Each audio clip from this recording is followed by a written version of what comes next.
क्या पूछा जा रहा है? पूछा जा रहा है कि नीचे सूचीबद्ध नामों में से कौन सा आभूषण राजस्थानी महिलाओं द्वारा गले में पहना जाता है?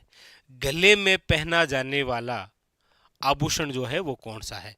तिमणियां है, कर्णफूल है, नोगरी है या राखड़ी है? बताइए, कौन सा आभूषण है जो महिलाओं द्वारा गले में पहना जाता है? कई बार गला आ जाता है, कई बार गर्दन आ जाता है। तो ऑप्शन नंबर आपको दिख ही रहा है, ए इज द करेक्ट आंसर। याद रखिएगा, तिमणिया। ठीक है। हाँ। एक याद रखिएगा, शब्द नोगरी है और एक शब्द नेवरी है। नेवरी याद रखिएगा पैरों का आभूषण है और नोगरी हाथों का आभूषण है। ठीक है, ये भी थोड़ा सा ध्यान रखिएगा। अगला अगला क्वेश्चन है आपके सामने। पूछा जा रहा है कि निम्नलिखित में से किस संगीतकार समुदाय के बीच पश्चिमी राजस्थान में मोरचंग जूझ हॉर्प विशेष रूप से लोकप्रिय है?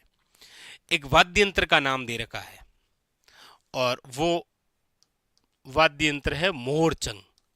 मोरचंग, जिसे आप कहते हैं जूझ हॉर्प, पूछा यह भी जाता है। मोरचंग या जिसे आप कहते हैं जूझ हॉर्प, ये दोनों होठों के बीच मुंह में लेकर बजाते हैं। इसीलिए पहली बात तो ये मोरचंग किस प्रकार का वाद्य यंत्र है? तो याद रखिएगा, सुशीर वाद्य यंत्र है।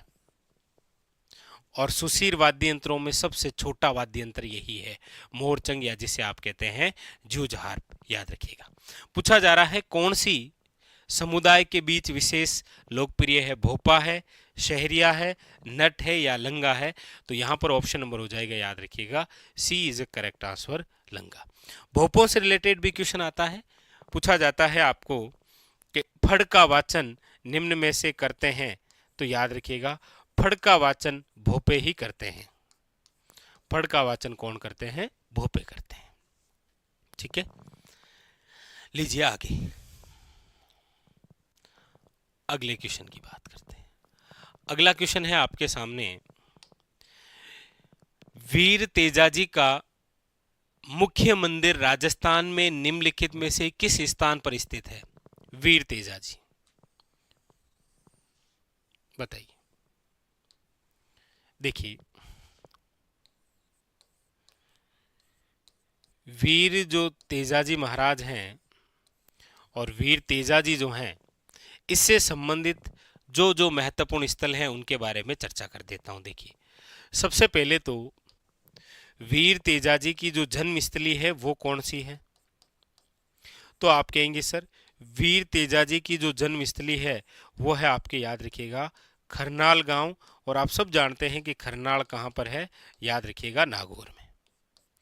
दूसरा बिंदु है इनसे रिलेटेड, वह है कि वीर तेजाजी की जो कर्मस्थली है वो कहां पर है? तो याद रखिएगा, वो है आपके बांसी दुगारी। और बांसी दुगारी जो है ये कहां पर है? तो याद रखिएगा, बूंदी में। बांसी दुगारी जो है वो कहां पर है? बूंदी में। उसके बाद में फिर वीर तेजाजी जो हैं, इनका जो ससुराल है वो कहां पर है? तो याद रखिएगा, पन्नेर। पन्नेर जो है वो कहां पर है आपके? तो आप कहेंगे सर, अजमेर। ये लो, ससुराल है पन्नेर, पन्नेर है आपके कहां पर? अजमेर में। अगली बात, ये जो वीर तेजाजी हैं, इनको वासक नामक जो नाग था उन्होंने कहां पर डसा था? तो वैसे तो शरीर के जिस अंग पर डसा था वो थी जीवा, जीभ पर, लेकिन वो स्थान कौन सा था? तो याद रखिएगा, वो था आपके सेंद्रिया। स्थान कौन सा था? सेंद्रिया। लेकिन पूछा जाए कि तेजाजी की मृत्यु जो स्थली है वो कौन सी है? तो याद रखिएगा, वो है सुरसुरा। कौन सी है? सुरसुरा, अजमेर। और उसके बाद में वीर तेजाजी का जो पशु मेला है वो निम्न में से कहां पर भरता है? तो याद रखिएगा, वो भरता है परबसर। तो वीर तेजाजी से संबंधित ये 6 स्थल तो बड़े महत्वपूर्ण हैं, कई बार एग्जाम के अंदर आए हैं। और आप सब जानते ही हैं, मारवाड़ क्षेत्र के सबसे लोकप्रिय देवता है, मारवाड़ क्षेत्र के लोकप्रिय देवता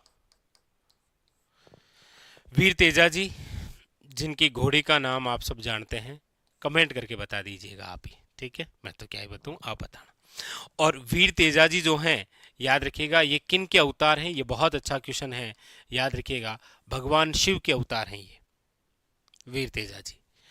वीर तेजाजी ने, याद रखिएगा, किन के गायों की रक्षा की थी, तो लाछा गुजरी के गायों की रक्षा की थी। आज वीर तेजाजी को हम, याद रखिएगा, गोरक्षक के रूप में, इनको नाग देवता के रूप में, और बड़ी महत्वपूर्ण बात, कालिया बालिया के देवता के रूप में भी पूछते हैं, कालिया बालिया का देवता,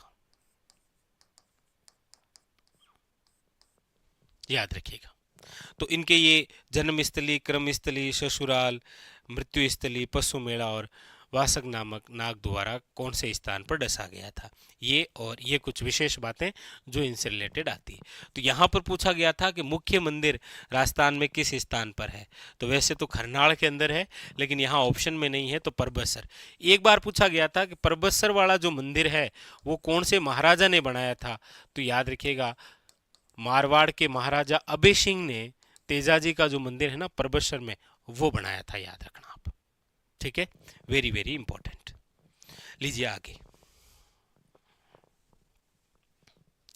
अगला क्वेश्चन, अगला है आपके सामने, ये रहा, पूछा जा रहा है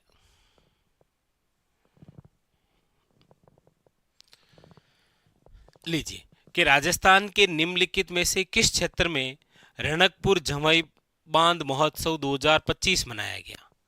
अब मेरे हिसाब से ये बताने की आवश्यकता नहीं है।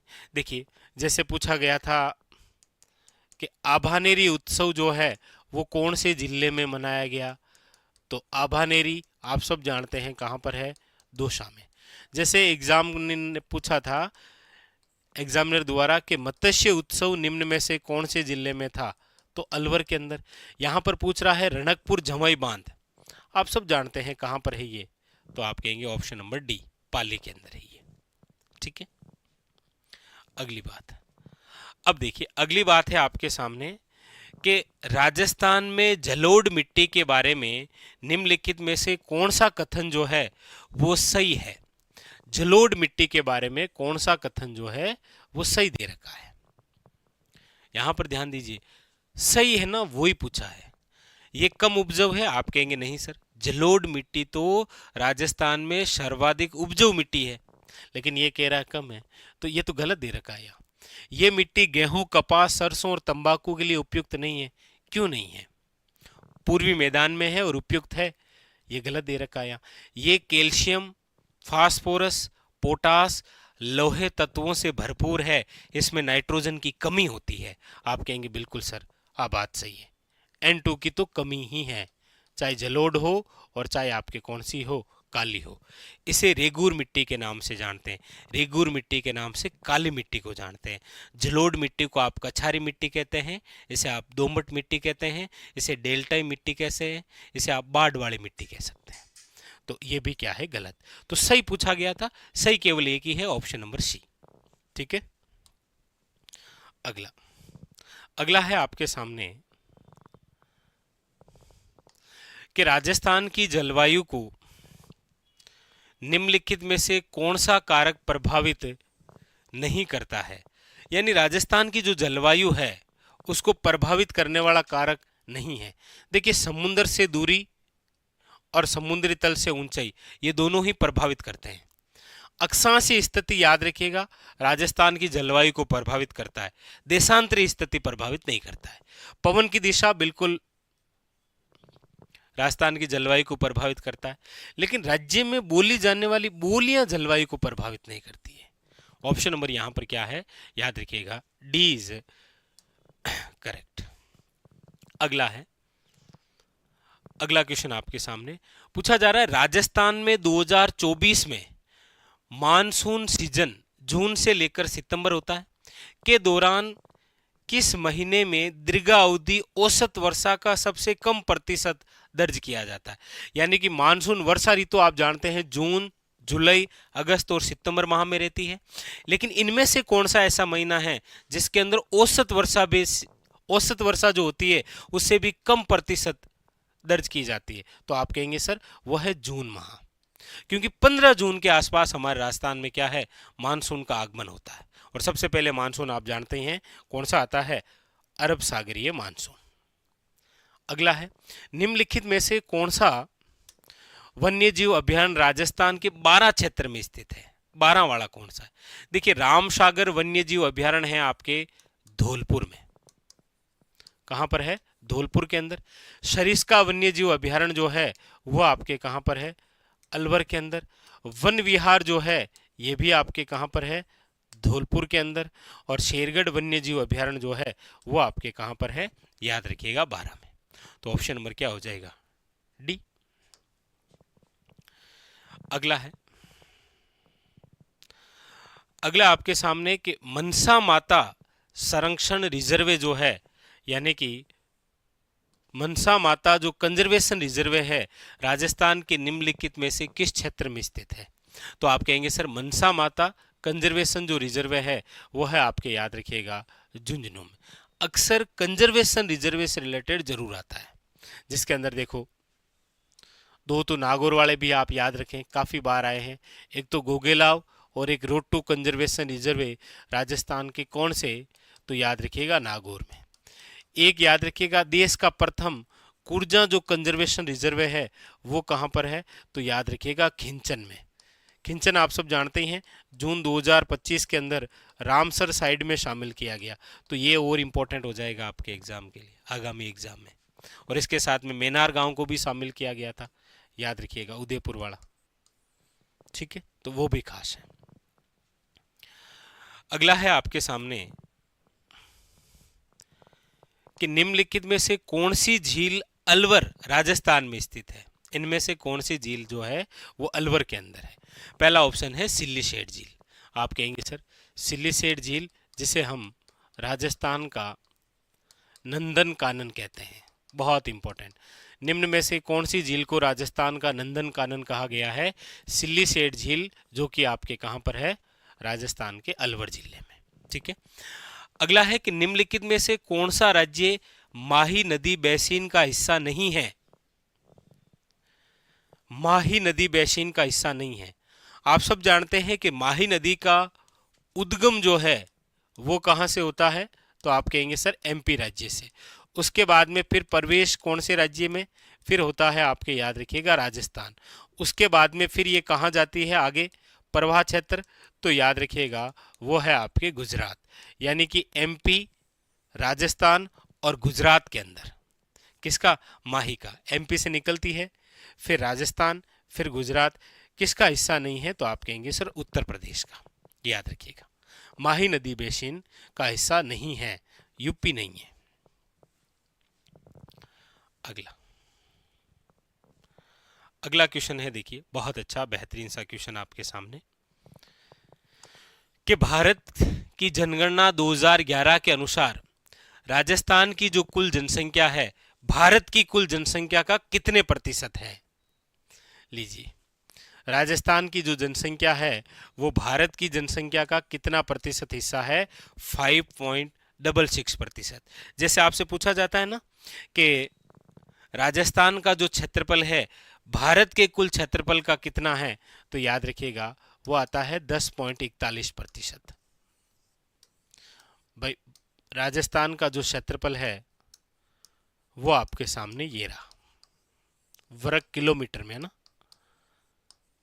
तो हमेशा ही पूछा जा रहा है और इस बार ऐसे पूछ लिया कि राजस्थान की जो जनसंख्या है वो भारत के कुल जनसंख्या का कितना प्रतिशत है?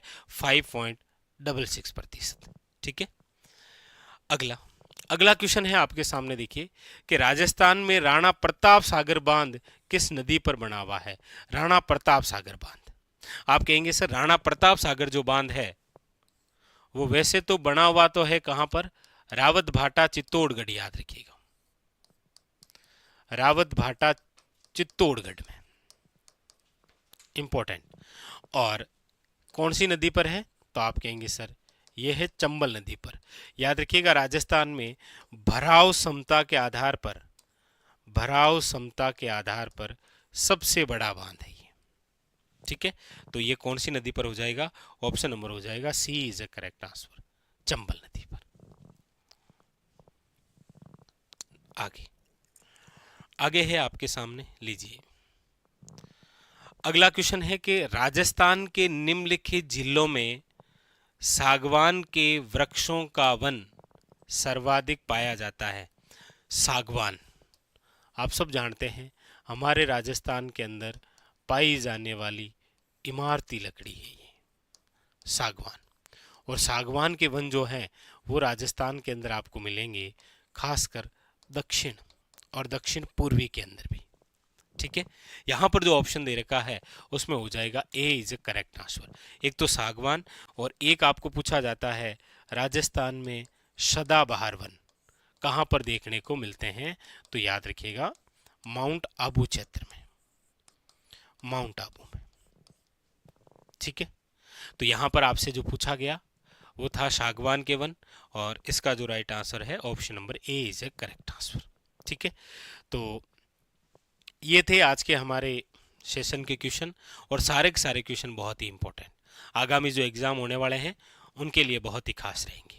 आज के लिए इतना ही, मिलते हैं अगले सेशन में इसी प्रकार और बेहतरीन क्वेश्चनों के साथ आपकी तैयारी को और शानदार करने के उद्देश्य को लेकर।